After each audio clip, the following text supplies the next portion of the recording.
आमला की एकादशी या रंग भरी एकादशी यह होली से पहले आने वाली एकादशी है। इस एकादशी का संबंध माता पार्वती और शिव जी से है।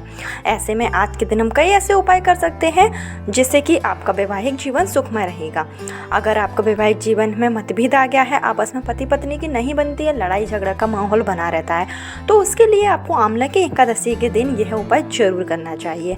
उपाय हमारे पूजनीय गुरु जी की कथा से लिए गए हैं। तो आज के इस वीडियो में आपको 4 उपाय बताए जाएंगे, तो जो भी उपाय आपको सरल लगे वह आप कर सकते हैं। तो चलिए उपाय की शुरुआत करते हैं, लेकिन उससे पहले हमेशा की तरह आपसे मेरा निवेदन है कि अगर अभी तक आपने मेरा चैनल छोटी बहू डेली टिप्स को सब्सक्राइब नहीं किया है तो चैनल को सब्सक्राइब जरूर कर लीजिए। अगर आपको वीडियो पसंद आए तो लाइक कीजिए और कमेंट बॉक्स में हर हर महादेव जरूर लिखिए। आमला की एकादशी, जो आमला की एकादशी होती है, इसका संबंध माता पार्वती और शिव जी से है। माता पार्वती और शिव जी का विवाह शिवरात्रि के दिन हुआ था और मान्यता है कि आमला की एकादशी के दिन माता पार्वती और शिव जी का गौना हुआ था। ऐसे में काशी विश्वनाथ से लेकर उज्जैन के महाकाल तक बड़ी ही धूमधाम से रंग भरी एकादशी मनाई जाती है।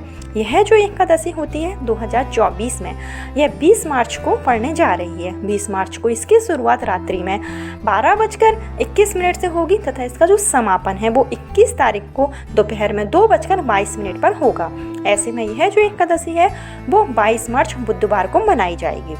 2024 की रंग भरी एकादशी पुष्य नक्षत्र में पड़ने के कारण बेहद ही सुफलदायी है। ऐसे में अगर आप जो भी उपाय करेंगे उसमें आपको सफलता जरूर मिलेगी। चलिए बात कर लेते हैं दाम्पत्य जीवन सुखमय रहने के लिए आपको सबसे पहले कौन सा उपाय करना है। और यह जो उपाय है वो आप तब भी कर सकते हैं अगर आपकी शादी विवाह में कोई अड़चन आ रही है, आपकी शीघ्र शादी के योग नहीं बन रहे हैं, तब भी आप यह वाले उपाय अपना सकते हैं, उसमें भी आपको पूर्ण सफलता मिलेगी। तो चलिए बात करते हैं सबसे पहले उपाय की। सबसे पहला उपाय आपको करना है कि अगर आपकी शादी विवाह में अड़चन आ रही है या फिर आपका दाम्पत्य जीवन सुखमय नहीं है, पति पत्नी में आपस में नहीं बन रही है, बहुत ज़्यादा कड़वाहट आ गई है, तलाक तक की नौबत आ गई है, तब आप यह वाला उपाय जरूर करिए। तो सबसे पहले आपको उपाय के लिए लेना है पीपल का एक पत्ता। आपको पीपल का एक पत्ता लेना है और उस पर आपको अपना और अपने पति का नाम लिख लेना है और आपको कुमकुम की एक बिंदी लगानी है तथा आपको चावल अक्षत रख देना है। पूरे आपको चावल रखना है, टूटा हुआ चावल नहीं रखना है।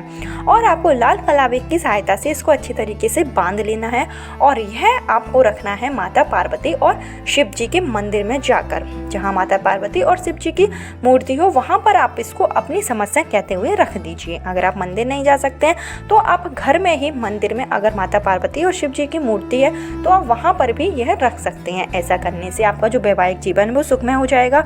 आपस में पति पत्नी की नहीं बनती है तो वो भी बनने लगेगी। कुछ ही दिनों में आपको इस उपाय का असर देखने को मिल जाएगा। चलिए बात करते हैं दूसरे उपाय की। दूसरा उपाय जो कि आपको करना है आमला की एकादशी के दिन, तो इस उपाय के लिए आपको लेना है एक लाल सूती कपड़ा। लाल सूती कपड़े में आपको लाल जो गुलाल आता है उसको आपको रख देना है और आपको लेना है 2 सुपारी। जो भी आप 2 सुपारी लें वो जोड़े की सुपारी लेना है और पूजा वाली जो सुपारी आती है वह आपको लेना है। साफ सुथरी सुपारी हो, कहीं से भी खंडित ना हो, इस बात का ध्यान रखिएगा। और यह सुपारी लेकर आपको उस कपड़े में गुलाल के बीच में ऐसे रख देना है कि आपको यह बाहर कहीं से भी दिखाई ना दे। उसके बाद आप लाल कपड़े की पोटली बना लीजिए और यह आपको रख देना है अपने बेडरूम की अलमारी में। जहाँ भी आप सोते हैं, पति पत्नी जहाँ पर सोते हैं उस जगह की मतलब उस कमरे की अलमारी में आपको यह रख देना है। लेकिन आपको रखते समय याद रहे कोई देखे नहीं और ना ही आपको टोके, क्योंकि अगर हम कोई भी कार्य करते हैं, कोई भी उपाय करते हैं और अगर हमें कोई टोक दे तो हमारा जो उपाय है वो सफल नहीं होता है। उपाय आपको पूरी श्रद्धा के साथ और विश्वास के साथ ही करना है, तभी आपको इसमें सफलता मिलेगी। तो आप ऐसे रख दीजिए। ऐसा करने से आपका वैवाहिक जीवन सुखमय हो जाएगा। साथ ही साथ आपके घर में सुख समृद्धि भी आने लगेगी और आपके घर में माँ लक्ष्मी का आशीर्वाद भी रहेगा। तो इस एक उपाय को करने से आपका पूरा जीवन सफल हो जाएगा। चलिए बात करते हैं तीसरे उपाय की, जो हमें करना है आंवला की एकादशी के दिन। आंवला की एकादशी के दिन आंवले के वृक्ष की बड़ी ही महिमा होती है। आंवला का वृक्ष जो कि साक्षात श्री हरि विष्णु का वृक्ष माना जाता है और आंवले के वृक्ष के नीचे अगर हम कोई भी पूजा करते हैं, कोई भी उपाय करते हैं, तो उससे हमारा जो संबंध होता है वो तो ठीक होता ही है, साथ ही साथ हमारे जीवन में जो भी वो मिट जाता है। तो आपको आंवला के वृक्ष के नीचे आज के दिन 1 लोटे में जल लेना है और आपको उस जल में मिला लेना है दूध। आपको 1 लोटे में दूध और जल दोनों मिलाकर आपको आंवले के वृक्ष की जड़ में डाल देना है और आपको जो भी आपकी समस्या है वो आपको बोल देना है। जब हम आंवले के वृक्ष की जड़ में जल और दूध दोनों मिलाकर डालते हैं तो उससे हमारे जो भी समस्याएं होती हैं वो अपने आप ही ठीक हो जाती हैं। आंवला का वृक्ष जो कि वनस्पति शास्त्र में बहुत ही पूजनीय वृक्ष माना गया है, तो आंवला की एकादशी के दिन आपको जरूर करना चाहिए। आंवले के वृक्ष के नीचे आज के दिन आपको यह उपाय अगर आप करते हैं तो आपकी सभी समस्याएं अपने आप ही समाप्त हो जाएगी। चलिए बात करते हैं आखिरी और चौथे उपाय की, जो आपको करना है 20 मार्च आंवला की एकादशी के दिन। इस उपाय को करने से आपके जीवन में आने वाली जितनी भी परेशानियां हैं वो दूर हो जाएगी। और अगर आपका जो पति है वो आपकी बात नहीं मानता या फिर पत्नी आपकी बात नहीं मानती है तो पति या पत्नी दोनों में से कोई भी यह उपाय कर सकता है। इसके लिए आपको क्या करना है, एक लाल कलर का कलावा लेना है और लाल कलावे से आपको बीच में ऐसे कलावे का धागा निकाल देना है और 2 आपको बनानी है बाती।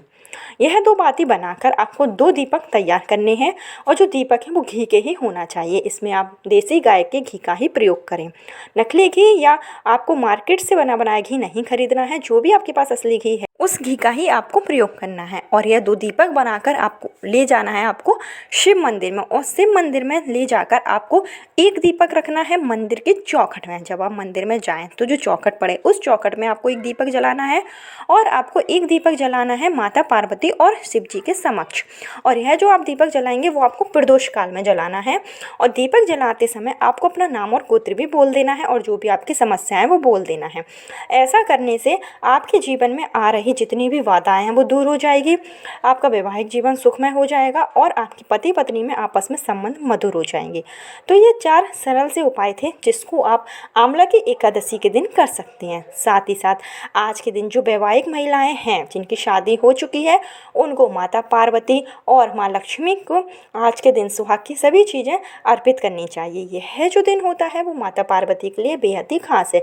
तो आज के दिन अगर हम श्रृंगार की सुहाग की सभी चीज़ें माता पार्वती के चरणों में रख देते हैं, लाल गुलाल चढ़ाते हैं, तो ऐसा करने से माता पार्वती आपके जीवन में आ रही सभी परेशानियां अपने आप ही हल कर देती। तो आंवला की एकादशी जो कि होली के पहले आने ही वाली है, 20 मार्च को है।